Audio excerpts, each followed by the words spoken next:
Blame and victim mindset, the silent risk killer, ये मैंने बहुत देखा है। रिक्शे वालों से के साथ बैठ जाओ, इनड्राइव वालों के साथ बैठ जाओ, दुनिया में जो भी गरीब है ना, जो भी बंदा है उसके साथ बैठोगे ना, वो फौरन एक सेकंड में विक्टिम माइंडसेट में आ जाता है।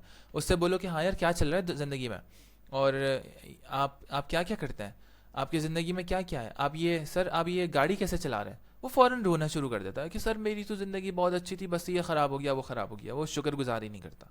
कुछ कुछ लोग करते हैं, कुछ कुछ लोग नहीं करते। कुछ कुछ लोग सिर्फ शुक्रगुजारी ना बोलने की हद तक करते हैं, और वो एक्शन से शुक्रगुजारी नहीं करते। मतलब कि वो बोलेगा शुक्रिया अल्लाह पाक का कि उसने बहुत टाइम दिया। इतना में उसके पास कोई मौका मिलेगा तो वो रील्स लगा के बैठ जाएगा।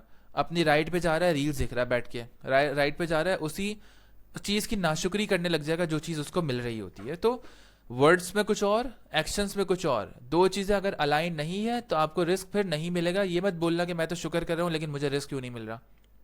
शुक्र एक्शन से भी होता है, शुक्र मुंह से भी होता है, तो दोनों चीज़ों से शुक्र करना होता है, आधा अधूरा काम नहीं करना होता। Now the deep part, let's separate emotion from logic here. What is victim mindset? Victim mindset ये होता है, इट्स नॉट माई फॉल्ट, ये मेरा फॉल्ट नहीं है। The system is against me, system मेरा अगेंस्ट है। People don't understand my struggle, लोग मेरे स्ट्रगल को अंडरस्टैंड नहीं करते। नथिंग वर्क्स फॉर मी, कोई भी चीज़ मेरे लिए काम नहीं करती, मेरी दुआएं कबूल नहीं होती, और मेरे साथ तो होता ही ऐसा है, मेरे ऊपर तो आजमाइश चल रही है। इस तरह की बातें बता बता के खुद को फंसा के रखते लोग।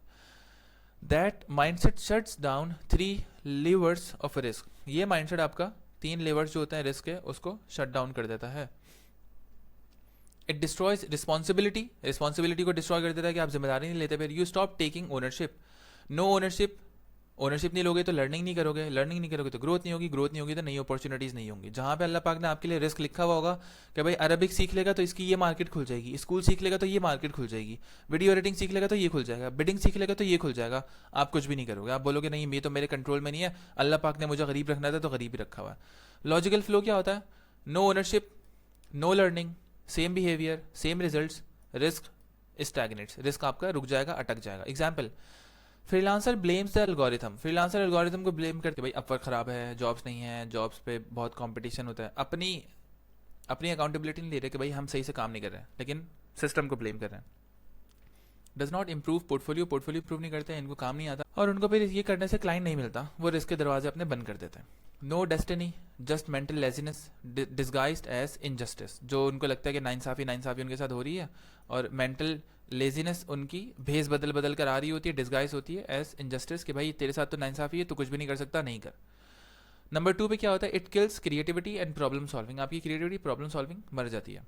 अ victim mind always ask who did this to me, किसने मेरे साथ ऐसा किया। A growth mind ask what can I do now, मैं अभी क्या कर सकता हूँ। विक्टिम क्या बोलता है? हमेशा रिएक्टिव होता है, इमोशनल होता है, हमेशा क्लोज होता है। ग्रोथ माइंडसेट वाला हमेशा क्यूरियस होगा, सोल्यूशन ओरिएंटेड होगा, अपनी गलती मानेगा, ओपन होगा, हमेशा आपको मशवरे देगा कि यार मुझे ऐसे सिखाओ, ऐसे सिखाओ, इस तरह सिखाओ, कभी भी आपको अपने आप को सिखाने से नहीं रुकेगा। Creativity opens doors of risk because you see patterns others miss, you adopt faster, you spot client pain points. So the blame mindset literally lowers your brain's creative and strategic performance, और इससे आपके risk पे बहुत बुरा असर पड़ता है। It pushes away people, the carriers of risk. ये इससे क्या होता है? लोगों को पुश कर देता है ये, और लोग कौन है? द कैरियर्स ऑफ रिस्क, जो कि रिस्क को आगे पहुंचाने का और अल्लाह पाक के सिस्टम चलाने का काम कर रहे हैं। Opportunities don't come from the sky, आसमान से नहीं गिरती, दे कम थ्रू पीपल। अपॉर्चुनिटीज लोगों के थ्रू आप तक पहुंचती हैं। Victim energy repels people because victim energy लोगों को अपने आप से दूर भेजता है, क्योंकि इट ड्रेन्स एनर्जी, ये लोगों की एनर्जी ड्रेन करता है। इट मेक्स यू अनरिलायबल बना देता है, हमेशा आप उल्टी सीधी नेगेटिव बातें करते रहते हो। इट गिव्स नो कॉन्फिडेंस और होप, और आपको कभी भी ये कॉन्फिडेंस और होप नहीं देता। Result, fewer collaborations, fewer clients, fewer open doors. Logical chain of risk reduction via victim mindset. 1 2 3 4 5 6 7। Description क्या है? यू एक्सपीरियंस सेटबैक, आउटकम क्या होता है? नॉर्मल। अच्छा, you blame others, avoid self reflection. You stop analysing behaviour, आप अपना behaviour analyse करना बंद कर देते हो, क्योंकि आपको लगता है कि ये बाहर की तरफ से कोई चीज़ गलत हुई है, आपके अंदर की कोई चीज़ गलत नहीं है, इसलिए आप अपने आप को एनालाइज करना बंद कर देते हो। इसमें आप क्या करते हो? आप लूज कर देते हो, सेल्फ अवेयरनेस लूज हो गई आपकी। यू रिपीट सेम पैटर्न, आप दोबारा से सेम पैटर्न रिपीट करते हो कि गलती करते हो, दूसरों को ब्लेम करते हो, सेल्फ एनालाइजिंग बंद कर देते हो, सेम वही पैटर्न रिपीट करते हो, आपकी ग्रोथ नहीं होती। मार्केट मूव होती है, आप स्टक फील होना शुरू हो जाते हो, यू गेट मोर बेटर, आप और कड़वे से कड़वे होते रहते हो, यू रिपेल अपॉर्चुनिटीज, फिर आप लोगों को अपॉर्चुनिटीज को रिपेल करना शुरू कर देते हो, बरका डिक्रीजेस, इस तरह से आपकी बरका खत्म हो जाती है, रिस्क फील्स ब्लॉक्ड, और आपको आपका रिस्क ब्लॉक्ड फील होता है।